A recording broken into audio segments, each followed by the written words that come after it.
देखिए दोस्तों, अगर आपको हमारा वीडियो, हमारी मैथ पसंद आती हो तो आप इस क्यूआर कोड को स्कैन करके भी हमको जो है सपोर्ट कर सकते हैं।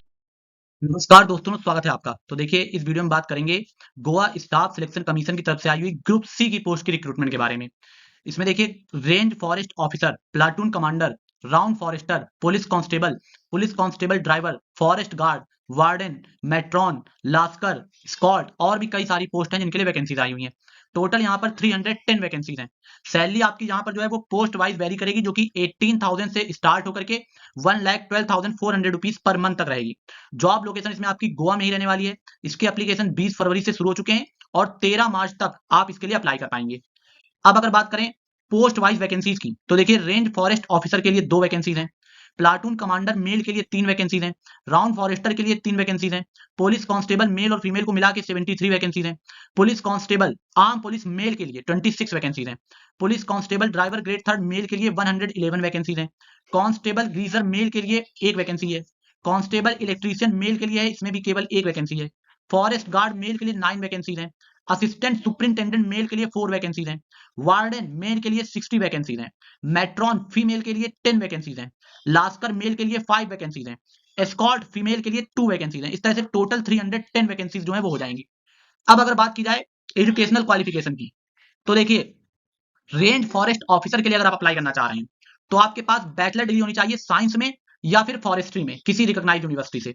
अगर आप प्लाटून कमांडर के लिए अप्लाई करना चाह रहे हैं तो आपके पास बैचलर डिग्री हो चाहे किसी भी स्ट्रीम में हो तो आप अप्लाई कर पाएंगे। राउंड फॉरेस्टर के लिए अप्लाई करना चाह रहे हैं तो आपने क्लास 10 पास होना चाहिए और साथ में आपके पास फॉरेस्ट्री ट्रेनिंग का सर्टिफिकेट होना चाहिए किसी रिकॉग्नाइज्ड इंस्टीट्यूट से। अगर आप पुलिस कांस्टेबल किसी भी टाइप में, पुलिस कांस्टेबल जितने भी हैं उनके लिए अप्लाई करना चाह रहे हैं तो आपको 10th पास होना चाहिए किसी रिकॉग्नाइज्ड बोर्ड से। अगर आप पुलिस कांस्टेबल ड्राइवर के लिए अप्लाई करना चाह रहे हैं तो आपके पास वैलिड हैवी मोटर व्हीकल और लाइट मोटर व्हीकल दोनों का लाइसेंस भी रिक्वायर्ड है। अगर आप कांस्टेबल ग्रीजर लेवल 2 के लिए अप्लाई करना चाह रहे हैं तो क्लास 10th पास होना चाहिए और आपके पास आईटीआई का सर्टिफिकेट होना चाहिए डीजल मैकेनिक का या फिर फिटर ट्रेड का।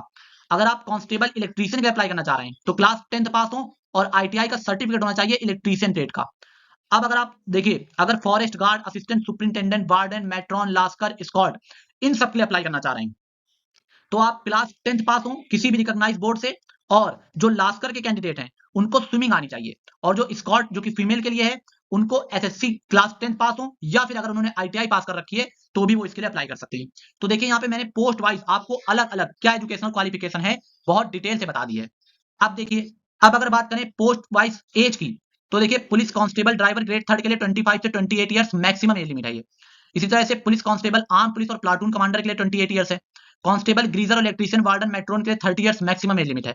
Range forest officer, round forester, forest guard के लिए 35 इयर्स। असिस्टेंट सुपरिंटेंडेंट, लास्कर और स्कॉट के लिए 45 इयर्स है। और ओबीसी को 3 साल का, एससी एसटी को 5 साल का, पर्सन विद बेंचमार्क डिसेबिलिटी को 10 साल का। और अगर person with benchmark disability OBC से आते हैं तो 13 साल का और एससी एसटी से आते हैं तो 15 साल का। ये अपर एज लिमिट में एज रिलैक्सेशन भी प्रोवाइड किया गया है। अब अगर बात की जाए सैलरी की, तो देखिए, सैलरी आप यहाँ देख सकते हैं अलग अलग लेवल के लिए अलग अलग सैलरी यहाँ पर रखी गई है। लेकिन जब आप शुरुआत में ज्वाइन करेंगे तो आपको मान के चलिए कि 65,000 प्लस पर मंथ मिलने वाला है, जो कि आपकी पोस्ट और पोस्टिंग लोकेशन पर डिपेंड करेगा।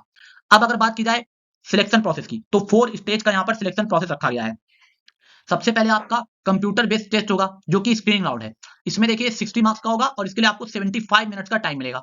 इसमें रीजनिंग 10 मार्क्स की, न्यूमेरिकल एबिलिटी 10 मार्क्स की, कोंकणी लैंग्वेज का भी टेस्ट होगा 10 मार्क्स का और इंग्लिश और कॉम्प्रिहेंशन 30 मार्क्स का पूछा जाएगा। और इसमें कोई भी निगेटिव मार्किंग नहीं है, तो आप सारे क्वेश्चन अटेम्प्ट कर सकते हैं। सीबीटी होगा, कंप्यूटर बेस्ड होगा। अब अगर आप इसकी कट ऑफ क्लियर कर लेते हैं तो आप जो है नेक्स्ट स्टेज पहुंचेंगे। और देखिए, जो कोंकणी वाला ये है, थर्ड वाला जो है इसका कोंकणी लैंग्वेज के 10 नंबर, इसमें आपको 4 मार्क्स लाना अनिवार्य है, मैंडेटरी है, क्योंकि कोंकणी लैंग्वेज का टेस्ट आपको पास करना यहाँ पर मैंडेटरी रखा गया है, अन्यथा आपको यहीं से बाहर कर दिया जाएगा। तो कोंकणी में आपको 10 में से 4 नंबर तो लाने ही पड़ेंगे। अब देखिए, जो फॉरेस्ट रेंज फॉरेस्ट ऑफिसर है उसके लिए जीडब्ल्यूएससी जो है वो अलग से सेपरेट 2 टियर का सीबीटी लेगी और उसका सिलेबस भी डिफरेंट होगा। वो आपको बाद में नोटिफाई किया जाएगा ऑफिशियल वेबसाइट पे, जो कि गवर्नमेंट ऑफ गोवा की है।